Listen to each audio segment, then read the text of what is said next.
안녕하세요. 퍼스트 성모학과 이경민, 이진혜 원장입니다. 오늘은 드림렌즈 이외에도 어떤 방법들이 있는지, 또 치료 시작 시기는 언제가 좋을지 알려드리도록 하겠습니다. 근시는 보통 아주 어린 나이에는 발생하지 않고 만 10세 전후에서 시작되는데요. 하지만 최근에는 휴대폰이나 전자기기 사용 시간이 늘어나고 야외 활동보다는 주로 실내에서 활동을 하면서 아이들의 이 안구 성장 속도가 예전보다 많이 빨라지고 있습니다.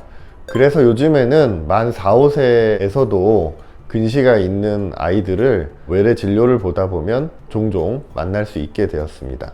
근시는 눈이 성장하면서 눈의 그 길이, 안축장이라고 얘기를 하는데, 안축장의 길이가 길어지면서 발생하고 근시가 심해질수록 이 눈이 길어지면서 눈 안의 구조물들이 다 같이 이렇게 늘어나면서 약해지면서 녹내장, 망막 변성, 망막 박리 등 고도 근시가 되면 이러한 질환들의 발생 확률이 높아지기 때문에 근시 진행이 빠른 경우에는 최대한 빨리 근시 치료를 시작하는 것이 좋겠습니다.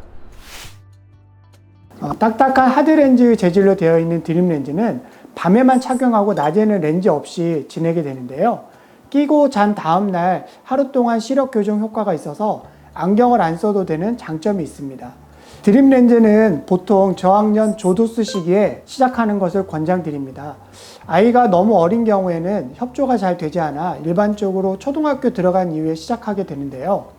아이에 따라서 적응도가 조금씩 다르기 때문에 체험을 통해 아이에게 드림렌즈가 적합한지 살펴보고 적응을 잘하는 아이는 비교적 어린 나이에도 시작할 수 있습니다. 다만 어린 나이에 시작할 경우에는 좀 더 부모님이 신경 써서 관리를 해주시는 게 좋습니다. 하지만 드림렌즈는 고학년으로 올라가게 되면 수면 시간이 조금 불규칙해지고 착용 시간이 달라지면서 효과가 떨어지게 되는 경우들이 많습니다. 그러므로 그런 경우에는 드림렌즈 말고 이런 소프트 렌즈 타입의 마이사이트라는 렌즈를 사용할 수 있습니다. 이 마이사이트는 낮에 끼는 드림렌즈라고 생각하시면 되는데, 드림렌즈는 밤에 착용하고 낮에 없이 생활한다면 마이사이트는 낮에 착용을 하는데 여기에 특수한 기능성이 있어서 근시 진행을 억제시키는 것이 특징이라고 할 수 있겠습니다.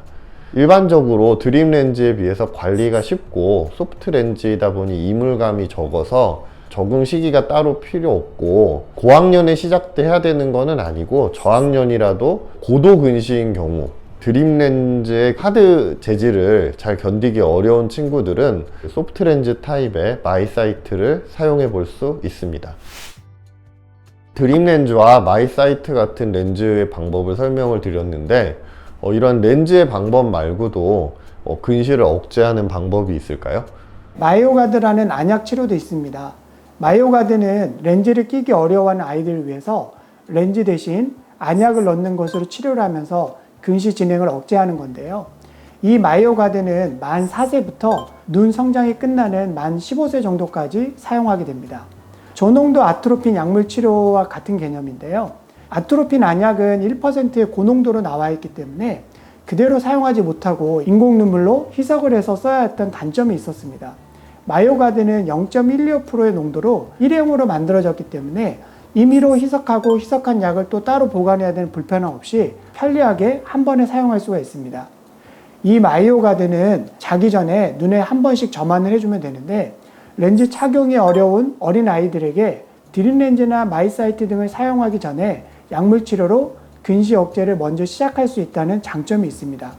다만 이 약물 치료를 중단하게 될 때는 갑자기 끊게 되면 리바운드 효과로 그동안 억제되었던 근시가 확 진행될 수 있기 때문에 끊을 때는 천천히 줄여가면서 끊어야 되고 꼭 전문의와의 상담이 필요합니다. 오늘은 여러 가지 근시 억제 치료들에 대해서 알아보았습니다. 오늘 말씀드린 내용들이 아이들이 근시 억제가 되는데 도움이 되셨으면 좋겠고, 이런 근시 억제 치료에 대해서 더 궁금하신 점이 있다면 언제든지 병원으로 문의해 주셨으면 좋겠습니다. 이상 퍼스트 성모학과의 이진혜 원장, 이경민 원장이었습니다. 감사합니다. 감사합니다.